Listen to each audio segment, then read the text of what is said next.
What's going on, everybody? I'm Kevin from Cigar Prop. That's Skylar from Cigar Prop.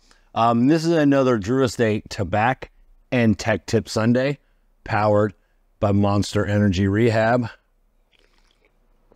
Both of them are tasting absolutely delightful this morning.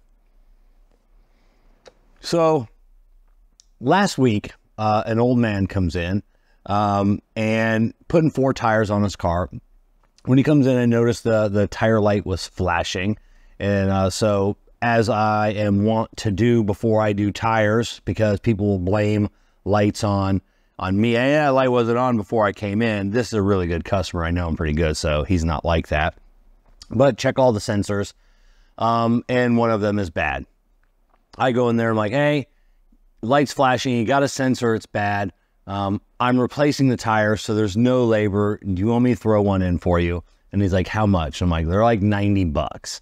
And he's like, he goes, no, that light's been on for a while. I'll just live with the light on, and don't worry about it. And I'm like, listen, you're like 90 years old, you know. And like I said, this is a good customer of ours, so we joke around all the time. I'm like, you're like 90 years old, like. You can't see that the tires are flat anymore. Your tires are a little bit lower profile. It's hard to know when they're running low on air. I go, stop being cheap and just put the sensor in. Like, you're already buying, I forget what it was, $900, $1,000 set of tires. What's an extra, like, less than $100? So he goes, okay, just go ahead and put it in. Leave me alone. And so I put it in probably 4 or 5 days later. So that would have been this week. So it was last week. So all of these are things that happened to me during the week. So maybe this was like last Wednesday or so. Tuesday, all the days run together.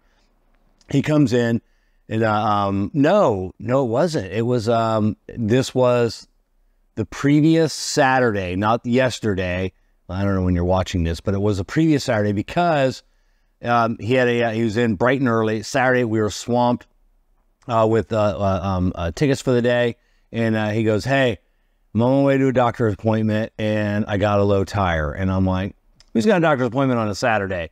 And he's like, it's a VA. And I'm like, oh, okay, not a problem. I'm like, I'll get you in right away. And then he pulls me aside. He goes, thank you. And he goes, without that sensor, with that light coming on and telling me that tire was low, he goes, I never would have known. I would have just driven all the way to Tampa. We're in Sarasota. So an hour and a half drive, depending where he's going. I never would have known, and I could have been stuck on the highway or whatever. And he goes, at my age, that's not something that I like. So, it was kind of a cool moment, but between us, and that's why I wanted to do this tech tip this week, because when lights are on your dash and they're on forever, you take it for granted that the vehicle is running fine, it's stopping fine, that all of your air pressures are fine. You know, if you've got a big truck, if you've got a big SUV like my Acadia, when the tires are down, 15 to 20 pounds, you can see that. When you've got a low profile tire, that tire could be down 15, 20 pounds and you'll never notice it. But you shouldn't wait that long, so the light will trigger. Each manufacturer is a little bit different of when that light triggers, when your tire pressures get low. My vehicle holds 35 PSI full of air.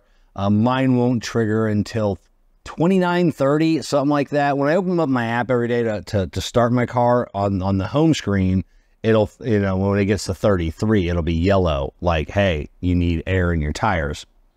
So, it doesn't take very much. 5 PSI is all it takes in low air pressure to affect handling, to affect the structural integrity of the tire. Tires, the lower the air pressure, the more surface contact there is with the road, the pressures increase because the heat increases. No, the pressure can increase because the heat increases. Your safety level decreases because of the surface contact of the air, because the tire heats up. I misspoke that. So yeah, it's the tire gets hotter and hotter, because we've seen it. We've had people come in, they've been driving around town and, 15 pounds low on air, 20 pounds low on air, and we'll raise it up, go to take the tire off. And I mean, I wear gloves and I can feel it through the gloves. Tires are blistering hot, and we don't touch the tire until it cools down to, ambient temperature. Because you don't want patching a tire when it's hot.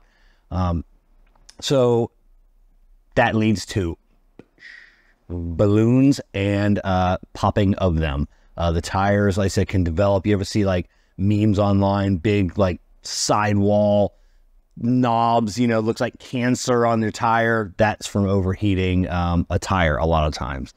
So yeah, your tire light's on. It's been on forever. Tires look fine. They could look just fine. They could be low on air. Definitely have your tire pressures checked, especially this time of year. All of y'all have to deal with snow up north.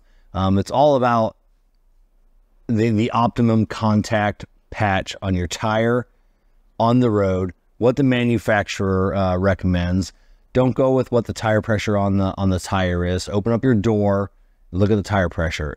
If you're filling them up after you've been driving around, add a couple extra pounds. Tires heat, the pressures do increase as the tires heat up. If you've ever looked at your live reading, you'll know. So just add a couple pounds, because when the tires cool down, it doesn't lose air. Air condenses, so the pressures will drop a little bit. And that goes the same way with check engine lights. Any light you have on the dash. Now, check engine lights, like I had a Ford Focus yesterday, and the catalytic converter is going bad. It's a $3,000 job on that catalytic converter. That customer can't afford that, and that customer also knows that Ford Focus is not worth $3,000. So every time he comes in for an oil change, and I've been telling him to come in a little bit more often, have the code read. If you have a light that's on all the time, you honestly need to go to Amazon. Let me just put that out there, monster, so they can read it. You need to go to Amazon, and they're cheap now. You can get basic code readers that don't do a lot of functions except read that light for like 40 bucks.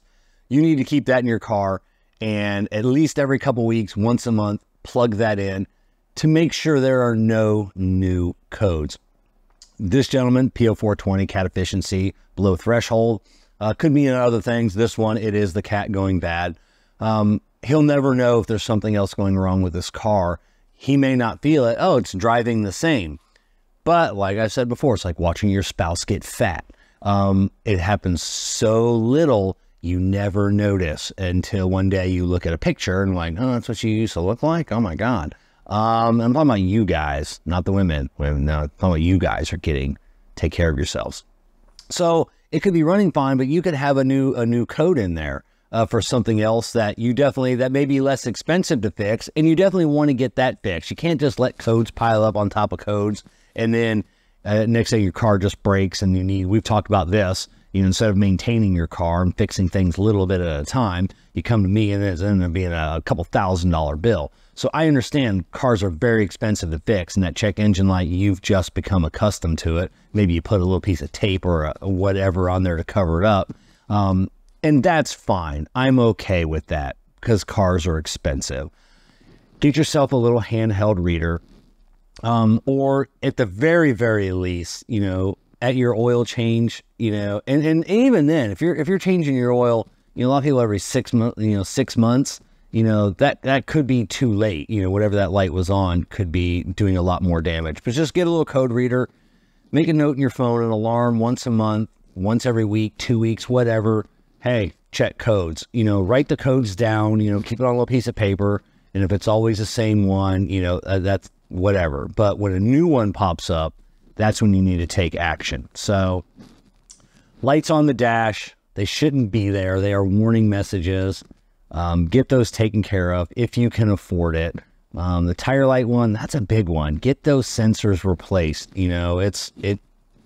They're there for a reason. It's to protect your safety and other people's safety on the road. The check engine light, that's a little bit different thing. So, all right, cats and kittens, that's all we got for today. Make sure you get your air pressure checked. It's been another True Estate Tabak and Tech Tip Sunday, powered by Monster Energy Rehab. We'll see you next week.